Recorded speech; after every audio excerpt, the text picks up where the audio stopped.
नमस्ते everyone, welcome to my first blog. आज मैं आई हुई हूँ कैची धाम जाने के लिए और हमारा जो स्टे है वो है भवाली के पास में।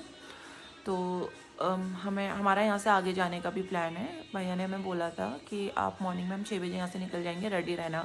मैं सुबह 4:30 बजे से उठ करके नहा करके बैठी हुई है यहाँ पे। अभी अचानक से भैया बोलते हैं आरती तो 7:30 बजे तक होती है कैची धाम में, हम लोग 6:30-7 बजे तक निकलेंगे। हमारा जो स्टे है लाइक रूम्स कितने मैसी हो जाते हैं यार। इस साइड का मैं आपको दिखाऊंगी। माय गॉड, ये जो यहाँ का व्यूज़ है, ठीक है। तो बहुत ठंड हो रही भी नहीं रही है। माय गॉड, और इधर ये है Bhimtal lake. We are off to गो।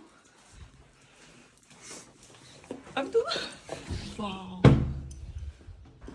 और जैसे हम उठे थे सुबह सुबह, इतना प्यारा सा व्यू था वहाँ पे, जस्ट सनराइज़ हो रहा था वहाँ पे भीमताल की साइड से, और इतना अच्छा इसे देखकर लग रहा था, क्या ही बताऊँ।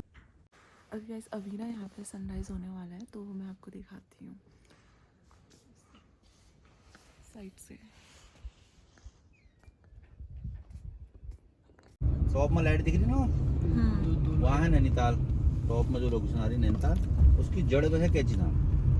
ये है नीम करौली टेम्पल का व्यू। सुबह अभी हो रहे हैं आई थिंक 7:05 हो रहे होंगे, और अभी हम सीधे यहाँ से जाएंगे। ये हमारा प्रसाद, जाने के लिए हम बिल्कुल रेडी हैं, क्योंकि अभी हम हैं। तो देखो मेरे पीछे है ये व्यू जो था रोड से था। हमने थोड़ी रोड से रिकॉर्ड किया था आरती के बाद। जमने लग गए हैं तो ठंड से यहाँ पर हमारी गाड़ी रुकी हुई है। रास्ते में जितने भी व्यू पॉइंट हैं भैया हमें सारे दिखाए जा रहे हैं। ये थोड़ी सी कैची धाम से आगे वाले रूट पे है।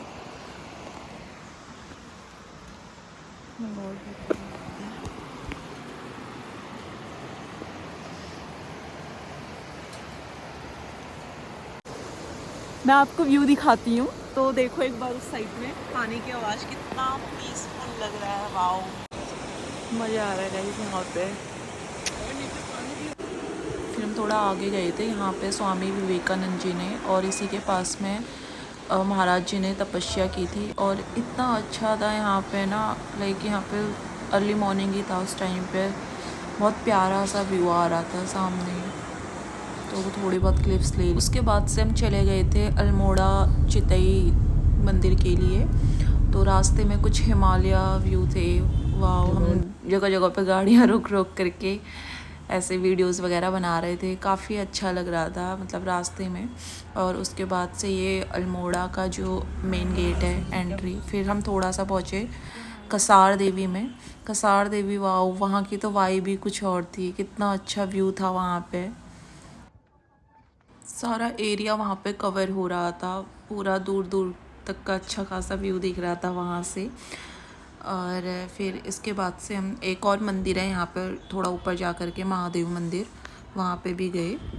और एक इसके बाद से यहाँ पे एक वो है, मेडिटेशन कर रहे थे लोग एक चट्टान के नीचे। हम लोग थोड़ी देर के लिए यहाँ पे गए, बट शायद हम लाइफ के अभी उस पॉइंट पे नहीं है कि हम मेडिटेशन करें। हम जस्ट हार्डली 2 या 3 मिनट रुके वहाँ पे। उसके बाद सब नीचे वाले इस व्यू पॉइंट पे आ गए, जहाँ से हमने कुछ वीडियोस और पिक्चर्स क्लिक की। उसके बाद से हम निकल गए थे चितई कोलू देवता मंदिर के लिए। और ये जो इस टाइप की रोड्स होती है ना, ये मुझे ट्रैवल का बेस्ट पार्ट लगती है। मुझे बहुत अच्छा लगता है ऐसे ही रोड देख करके। फिर फाइनली हम पहुंच गए थे मंदिर में। और जैसे हम वहाँ पे पहुँचे थे, इतने सारे लेटर्स लिखे हुए थे लोगों ने भगवान जी को। फिर थोड़ा सा हम यहाँ पे रुके थे। फिर इसके बाद से सेम वही हिमालयन व्यू। मैं तो बहुत ज़्यादा ऑब्सेस्ड हो गई थी इनसे। वहाँ पे एकदम क्लियर वेदर था। थोड़ी देर वहाँ पे रुक करके हमने कुछ पिक्चर्स वगैरह क्लिक की। फिर हम वहाँ से आगे निकल गए थे, और ये हम पहुँच गए थे जागेश्वर टेम्पल, और ये वहाँ की मार्केट थी। इसके बाद से ना मैं वहाँ पे कुछ ज़्यादा रिकॉर्ड कर नहीं पाई क्योंकि मेरी तो बिल्कुल एनर्जी लो हो गई थी और मैं अभी थोड़ी न्यू भी हूँ इसमें। यहाँ का जो आर्किटेक्चर था मुझे काफ़ी अच्छा लगा और काफ़ी पुराना ये मंदिर है। मुझे ज़्यादा ऐसे हिस्ट्री वगैरह पता तो नहीं है और मैंने कुछ रिकॉर्ड भी नहीं किया यहाँ पे। ऑल ओवर काफ़ी पीसफुल वाइब थी, स्पिरिचुअल वाइब थी यहाँ पे। और उसके बाद से यहाँ पे एक मंकी ना प्रसाद खा रहा था हर जगह जगह पे जाके। फिर फाइनली ये हमारा उस दिन का सनसेट था जो हमें वापस आते हुए रास्ते में दिख रहा था। इसके साथ ही हमें फिर रात हो गई थी और इसी के साथ हमारा ब्लॉग ख़त्म होता है। Please like share and subscribe my channel. Thank you for watching. Bye bye, take care.